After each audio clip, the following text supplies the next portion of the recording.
Welcome to chapter 13 as we start to kind of break down to the last parts here. Um, I'm going to be working with cognitive function today and how exercise affects cognitive function. So, just like other chapters, we'll talk about what cognitive function is, get into that, all right, and then explain, the research behind it, and then get you some of those practical kind of outlines to, how exercise can affect cognitive function. So, let's get into it here and the thinking about some of these I really do like because they really kind of pop. All right, so with the thinking about section here, have you seen advertisements for specialized websites that will help you train your brain? Have you tried these? Have you tried the activities? I don't remember the names of them, but they're there kind of like to get you to kind of use your brain to kind of decipher things, to decode things, um, helping your brain to just work better in general, with cognition and things like that.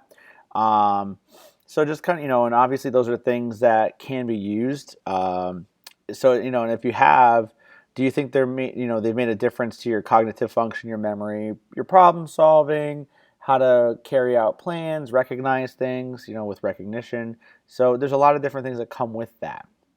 All right. So thinking about that, what is cognitive function? All right. So really, the main definition is a process whereby an individual is able to perceive, recognize, or understand thoughts and ideas. All right. And with that comes other processes that we have, things like organizing and planning.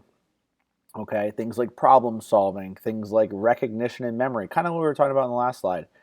Things like reaction time. Now, reaction time in terms of, you know, you see a stimulus, you react to it, okay?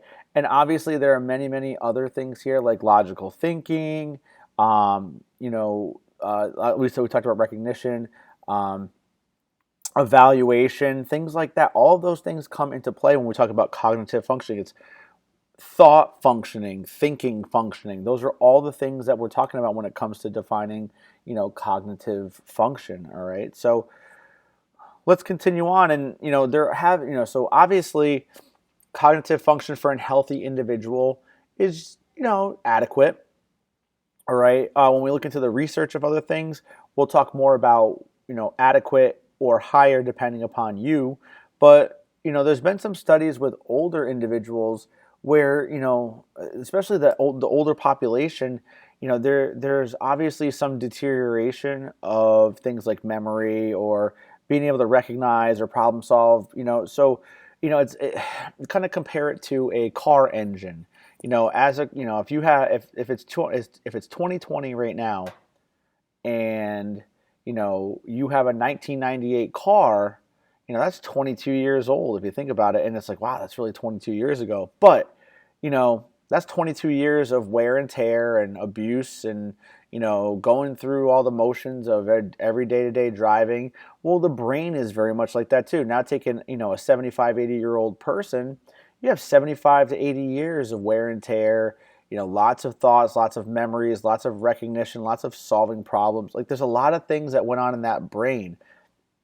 It's kind of like, I would imagine being a fly on the wall in one of those moments. All right. But that's why studying, with older adults really can, really open up some ideas, because where are you kind of losing? So, when we talk about studies for them, we're really looking at it from the standpoint of, um, you know, what are we trying to do here? How can you help an older person, um, you know, avoid that decline in that, brain function? What would you encourage them to do? Do you think that, do you think that exercise and physical activity is going to help them? And then with that, what are you trying to do in terms of like, um, if they have a problem with exercise, what can you do ultimately that can still help them in terms of exercise or physical activity that, because it's difficult for them to move, what can you still do as like an alternative? So those are some things that you want to think about when it comes to that, okay? So really with older individuals or older adults, what ends up happening is it's just like a muscle. All right, when we think about muscle atrophy or muscle mass loss, there is atrophy of the brain tissue. And as you age, all right, that atrophy grows more, obviously dependent upon some factors.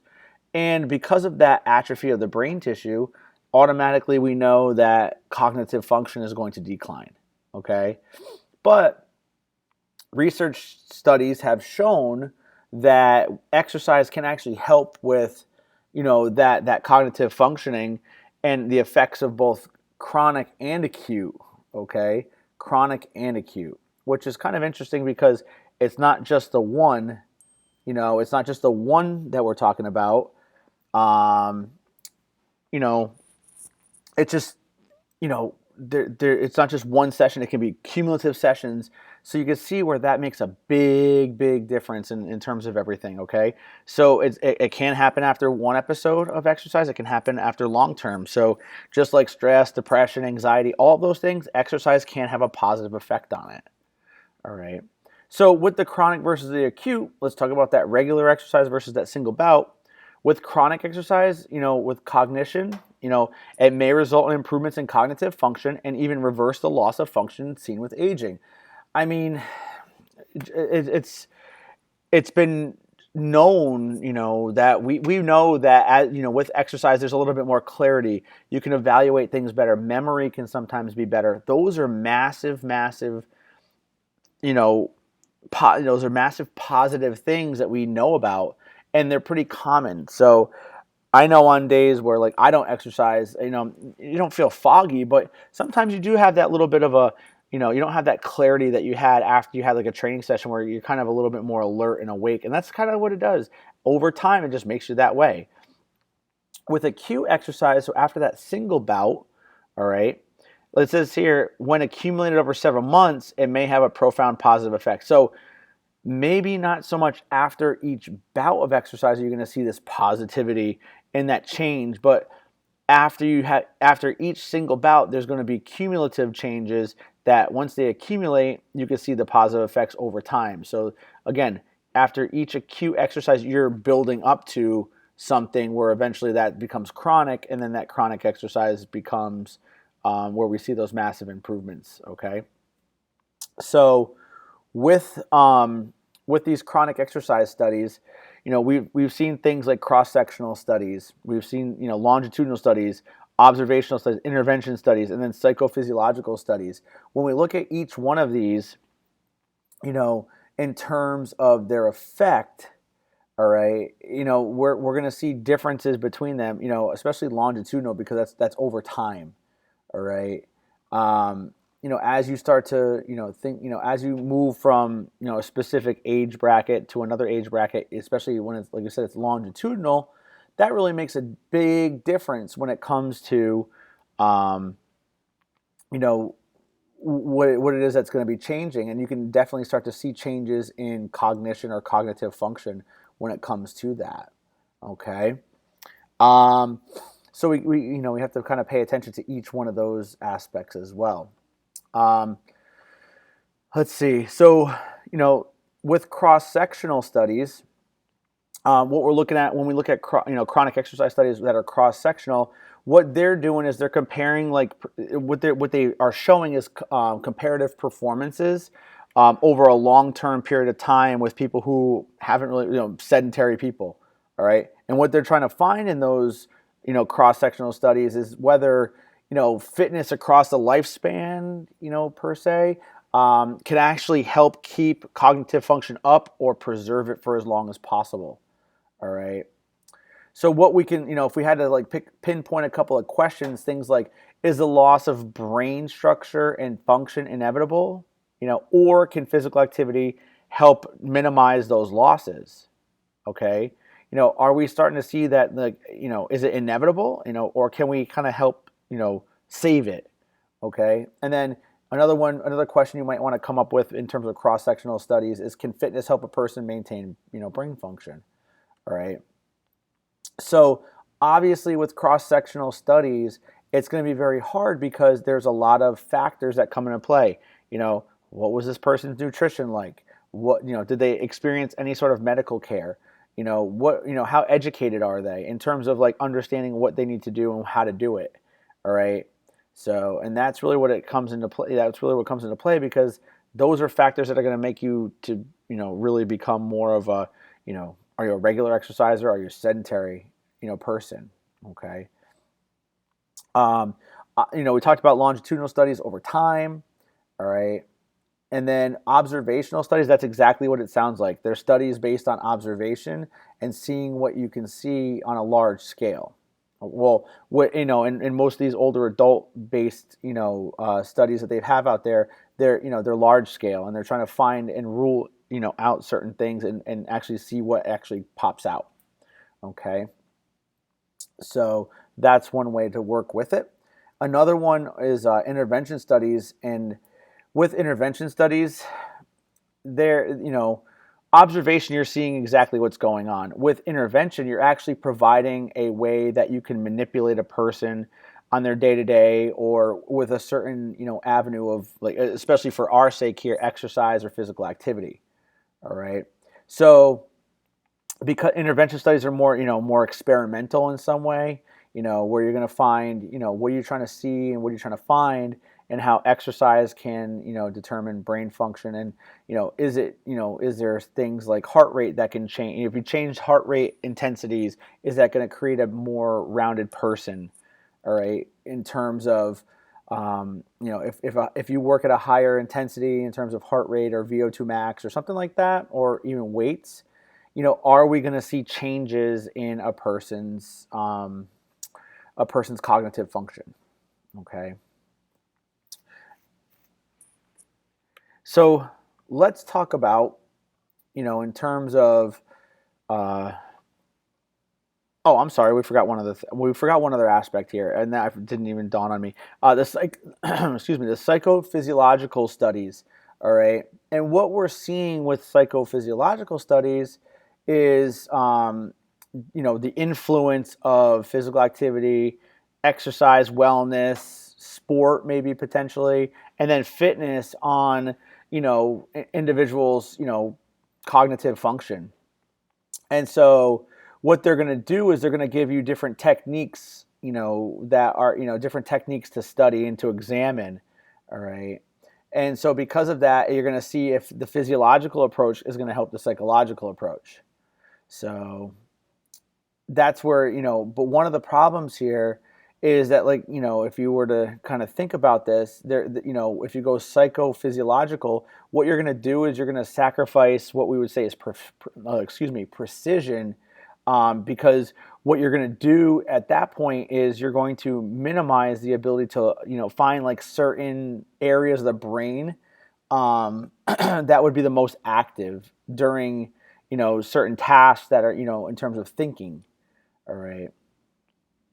So we have to be aware of that sometimes, you're going to sacrifice a little bit of the precision, but what you're going to be able to do is you're going to be able to get specific timing. So for the lack of precision, you're actually going to, enhance your ability to find like specific timing of how did that work, how quickly did it work, and things like that.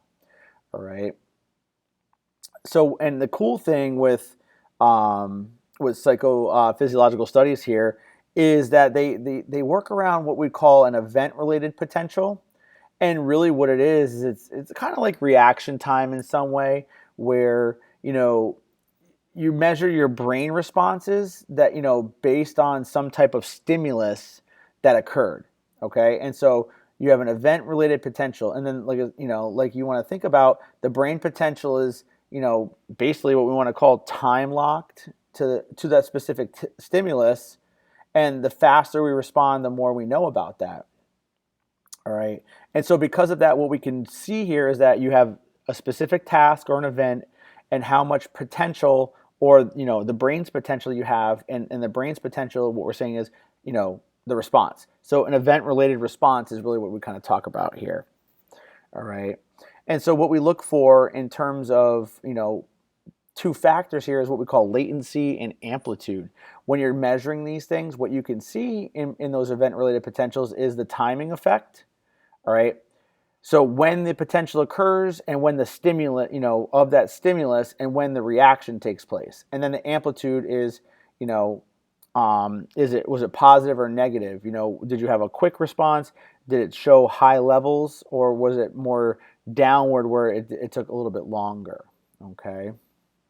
So psychophysiological studies are really, really, really neat, and they really can show you, what happens during that time and how you react.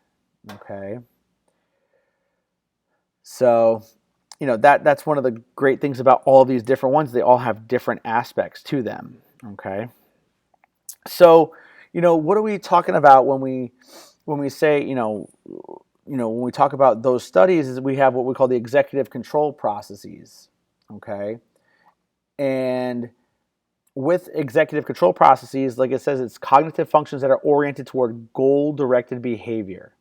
Okay. So what we're looking for with that is so cognitive functions that are geared toward a goal-directed behavior. So if you have a specific task that you have to do because there's a goal related to it, like increasing physical activity, all right, and changing those behaviors, well, we're trying to get you to, to memorize things a little bit, working memory. Okay, your, interference control, or like they say, dealing with distractions. Sometimes we can, sometimes that maybe you hear it called inhibition.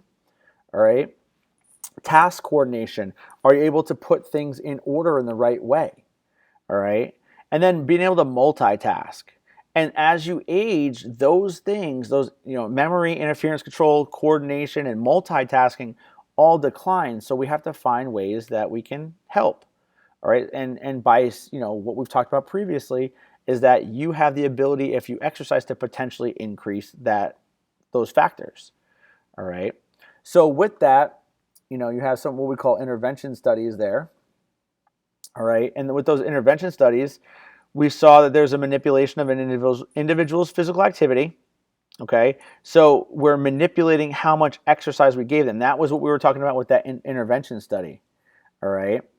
And we saw that the results showed, all right, fitness training significantly influenced cognitive function.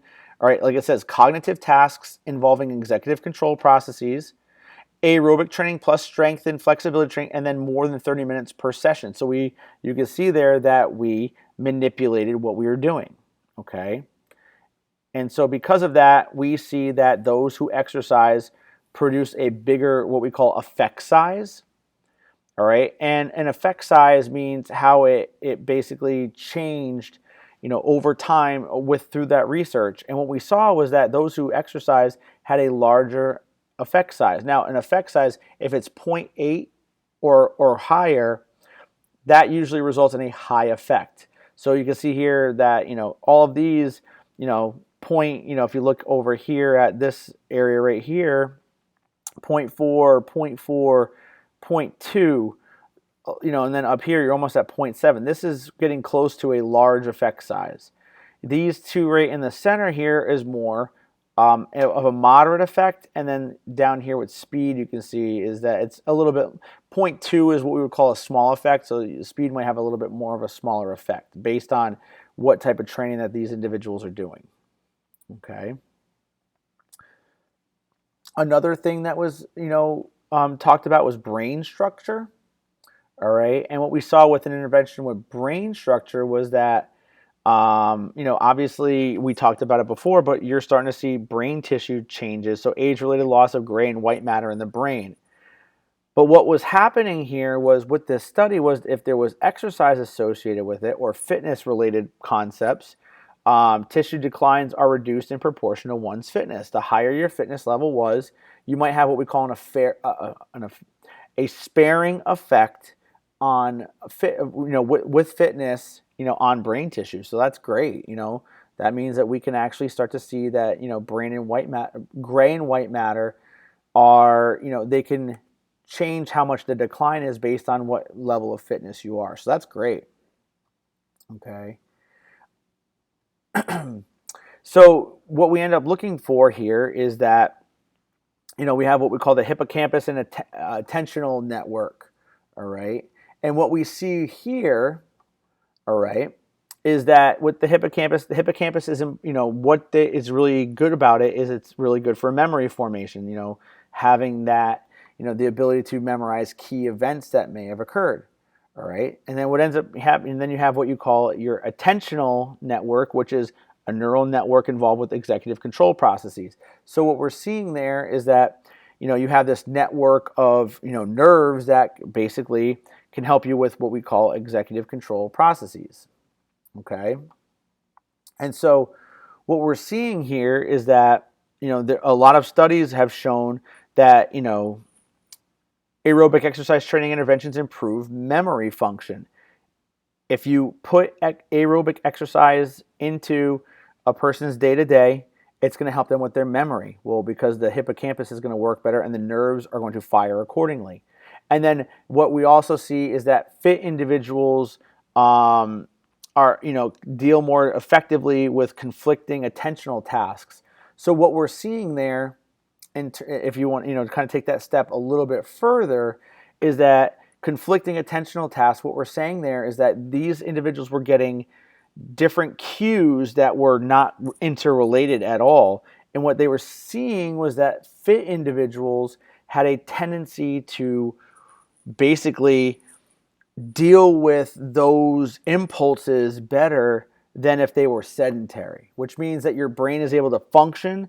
It's able to decipher and decode things a lot easier because you have constant conflicting information that's coming into the brain, so you can basically break it down and synthesize it better so you can see what's going on. All right.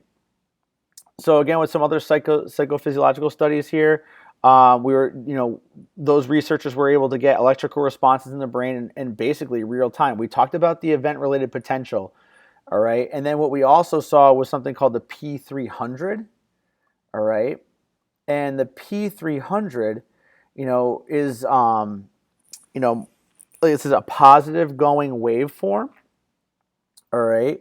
And so what we're seeing with that, if it's a positive going waveform, that means the deflection of the brain stimulus travels in a positive manner, and there's more excitement and reaction and higher amplitude with that if that's considered positive. All right. So what we're seeing was that with certain studies, individuals with higher levels of aerobic fitness had bigger amplitudes of P300. So those waves were going in those positive directions. All right. So think about like an EKG or an EMG where you see the waves going up and down, the blips on the screen. And what you're seeing, the amplitude means it shoots up higher, okay? And what you're also seeing is that being more fit or more active enhances processing and responding to specific stimuli, right? And I mean, that's pretty straightforward. We know that the more active we are, the better we can react to certain things, okay? So with children and adolescents, we're finding more evidence out there, okay? But what we're seeing is that the more active a child is, they have a high, there's an obvious impact on cognitive function. Now, does that mean that children that play video games all day don't have high levels of cognitive functioning? No, but we know that when we pull data on children or adolescents, we know that the higher they are physically fit, the more they're able to, they're able to concentrate more in class. They're able to memorize information better. They're able to process that information to show their comprehension. And so therefore they end up with what we would consider to be a higher academic achievement. Right? We also know that, pretty straightforward, fit children have better functioning brains that are more effective and more efficient than those who are less fit. All right, but unfortunately with that though, we can't say that fitness is a direct cause, but it may have some influence. But that's why there's always ongoing research with that. All right. So again, I left this in here because I think it's a really good one to think about here. But if you were babysitting a child with ADHD, how would you encourage him or her to focus long enough to exercise or play actively for at least 30 minutes?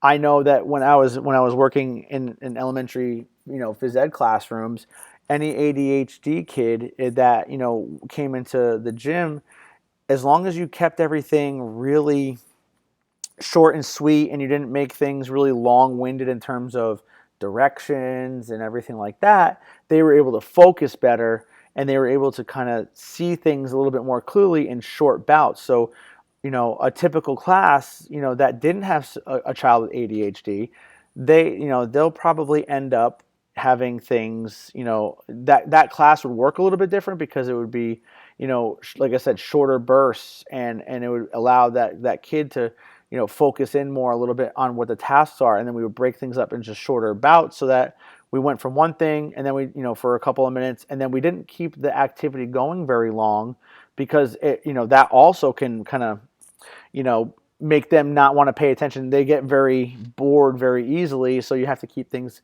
always dynamic and changing. So always something to think about when you're working with somebody with ADD or ADHD.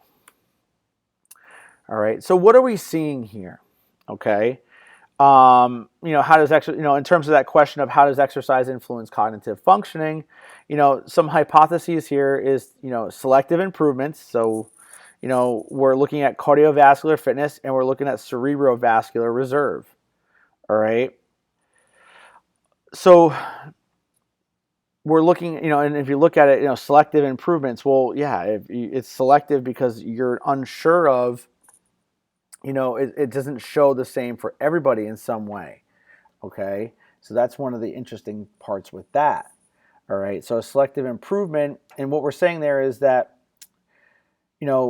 with exercise, it resulted in improvements in cardio fitness.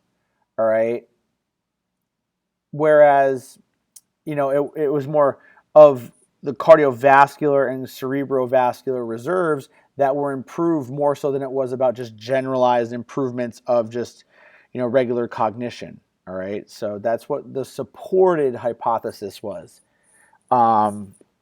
The cardiovascular fitness hypothesis basically is, it's more about, some measures of cardiovascular fitness, not cardiorespiratory, so not cardio, but cardiovascular. So, heart, blood, blood vessels in the blood itself. Cardiovascular fitness improvements, really what we're saying here is there's a need for improvements in those so that cognitive function can actually do its job. Okay, so if we improve cardiovascular fitness, the hypothesis is that we are going to see an improvement in cognitive function.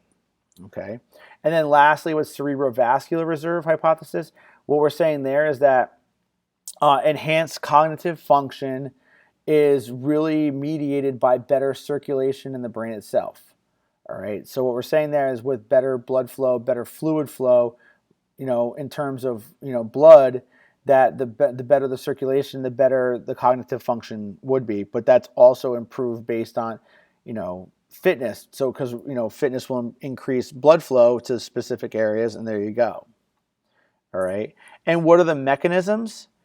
Synaptic plasticity, okay, is one example of that. All right. Neurogenesis, brain-derived neurotrophic factors, and then angiogenesis. All of those are terms that, what we're saying there is that there are ways that there are improvements in structure, okay, brain structure itself, and then another thing is metabolic resources that will increase cognitive function. So we're not going to get into those specific terms, but just understanding that they relate directly to metabolic resources, in terms of things like brain-derived neurotrophic factors, and structural are things like neurogenesis and synaptic plasticity. All right, so those are different things that will help with in terms of structural and metabolic resources. Okay. So what are we again with recommendation wise? If we can get moderate exercise in, it may help with decline, preventing decline in like our cognitive functioning. It can also potentially help with brain deterioration and slowing that down as you age. All right. Obviously, with childhood and pre-adolescent, we know that it can help with brain functioning, right? Especially if we add in physical activity and exercise. That's why I think taking PE away is not a good thing. So what do we say? Aerobic and non-aerobic exercise are vast. So aerobic and anaerobic exercise is going to be very important for us because a combination of both can help many different factors. All right. And so lastly, this is the issue for debate just to kind of end out this chapter. Should all those who work in residential care facilities that care for older adults be required to take courses in teaching physical activity and strength training to older adults, as well as courses on principles of motivation and behavior modification? Should those people be responsible for that? So think about that. If everything that we just talked about in terms of cognitive function and how older adults can see improvements in their ability to have better cognition through exercise, should they be doing exercise in like an assisted living or a residential care facility? Think about that, okay? Because that's very important to kind of, understand. Is like, okay, that's good, but that's why I think you see now like a lot of these residential care places, I don't think all employees need to, but that's why you have like recreational therapists and wellness specialists that are now getting hired at these places because they're helping them to move and feel better. And when they move and feel better, the brain feels better and works better, all right? And maybe there is potential where the neural circuitry can actually be improved.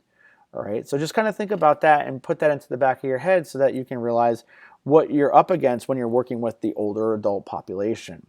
All right, so thank you for listening for chapter 13, and I hope to hear from everybody soon. Have a great day.